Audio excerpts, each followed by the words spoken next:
Okay, so we'll go over rules of procedures today. So for rules of procedure specifically, there's a common term. Jisko we essentially the abbreviation ROPs is what you'll get to hear more than you'll get to hear rules of procedure in the full form, right? So it's like MUN lingo if put into very simple words. Okay. So the ROPs or the rules of procedures are a set number of rules or a set parameters of rules under which all events operate, right? Given that for everything there's a set number of rules that if you're playing cricket, there's a set number of rules. Okay, within the power play, you cannot have more than two fielders outside the boundary line, etc., etc. So everything has rules, and so do model humans. So ROPs are typically split into two parts. It's points and motions. We'll go over points first because they're extremely simple.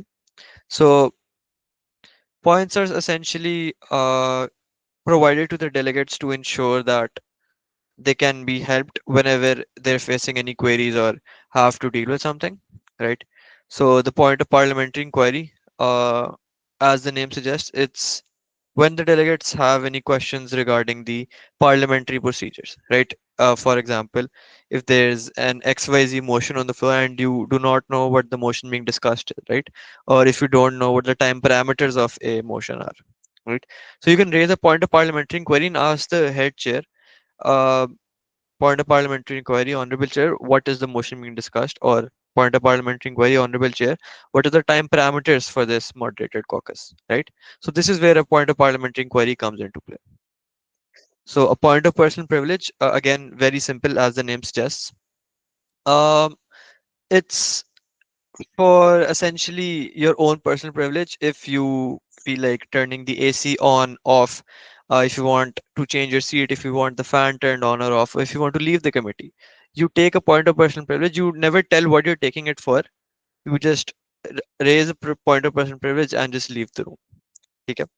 So that is a point of personal privilege. Okay. Next, we have a point of order. I'd always advise against using this, but I'll still tell you guys what it is.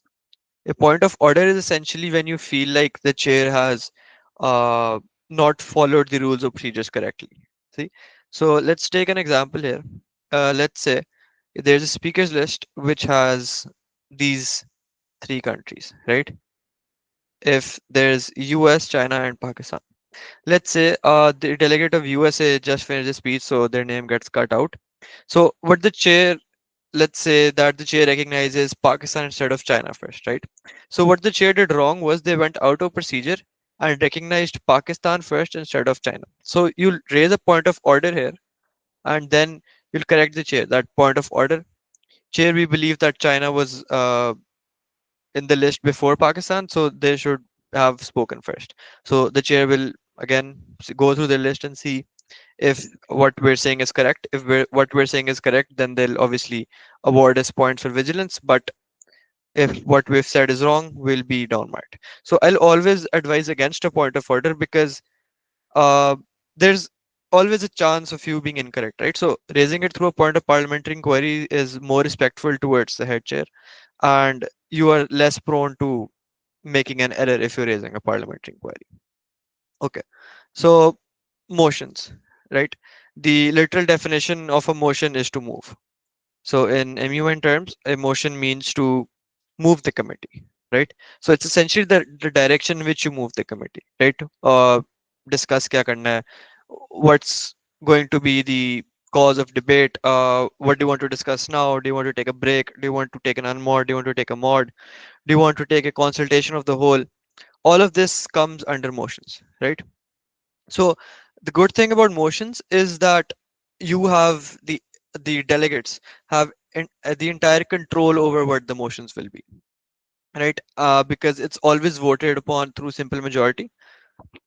So simple majority is essentially half the committee plus one. Let's say you have a committee of 18 delegates.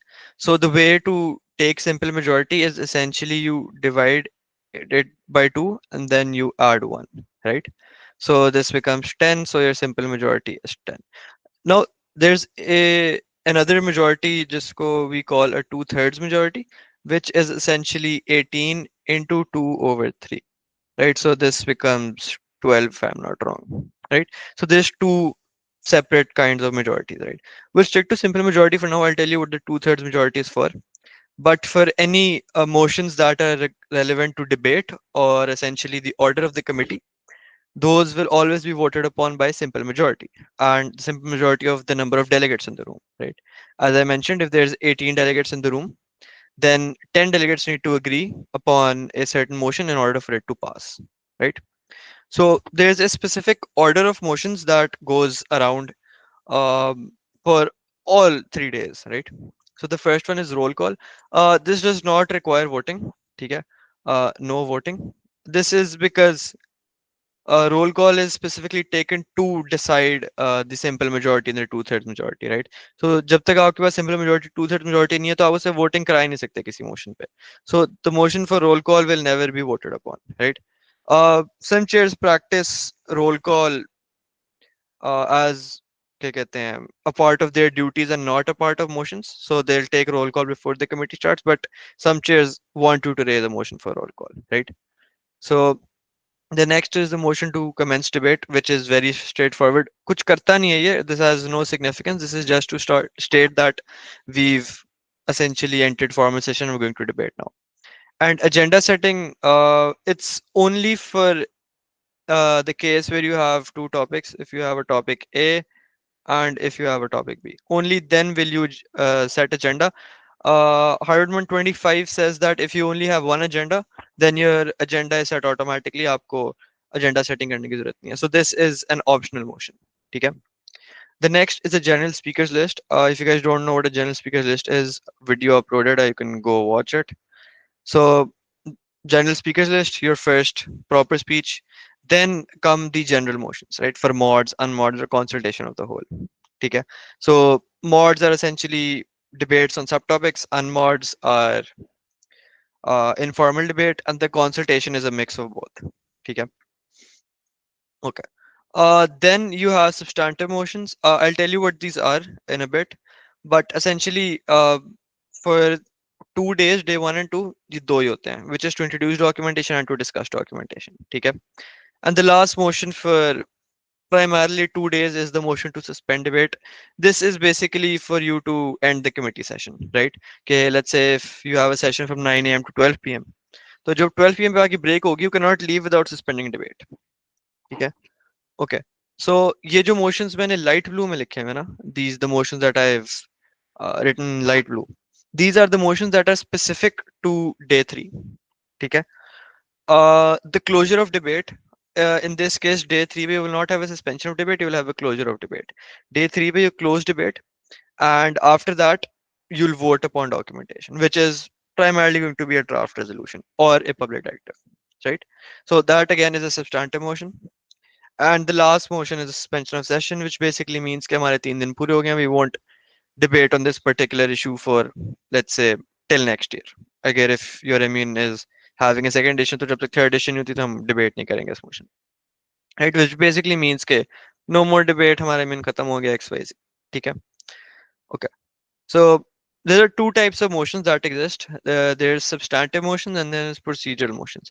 अब जो substantive motions होते हैं ना, they run on a two-thirds majority. ठीक है? I'll mention this here as well. They run on two-thirds majority. अब वो होते क्या है? They're essentially motions that directly relate to the content of debate and resolution, but not the flow of debate, not the flow of the committee, right?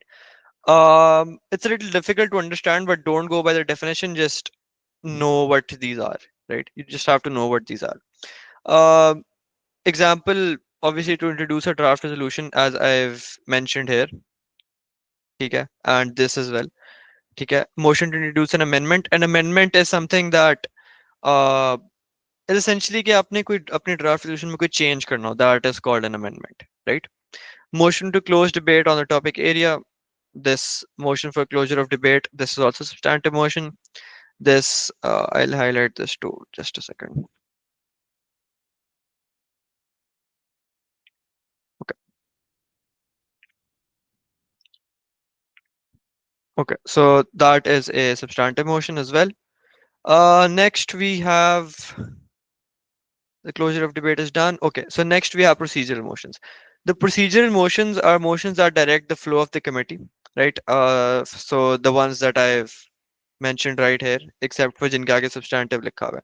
So these are motions that are a part of the routine proceedings of a committee, और ये होने ही होने हैं, despite whatever happens, right? ये होने ही होने हैं. So these are called procedural motions because they are a part of the rules of procedures essentially, right? The general rules of procedure. So a few examples is to motion to set the agenda, which I have mentioned above as well. Motion for a moderate caucus and a motion for an unmoderate caucus. These essentially agenda setting, mods and unmods, right? So very simple. There's not a lot to discuss, so I wanted to make this quick as well. Um, that's pretty much it. So there's not a lot to discuss in this.